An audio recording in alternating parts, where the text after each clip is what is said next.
நம்ம வாழ்க்கையில் சந்தோஷமான நிகழ்வுகள் நடக்கும்போது அதை நம்ம சுலபமாக ஏற்றுக்கிறோம், அதை எளிதாக கடந்து போயிடுறோம்.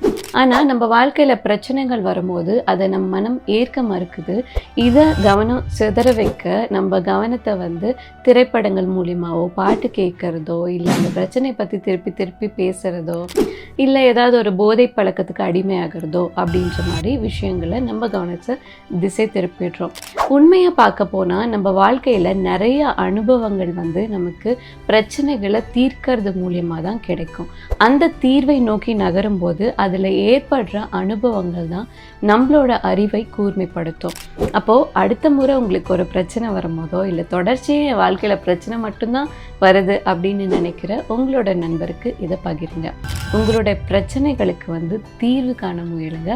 அதை தள்ளி போட்டுட்டே இருக்க அந்த பிரச்சனை பிரம்மாண்டமாக மாறிடும்.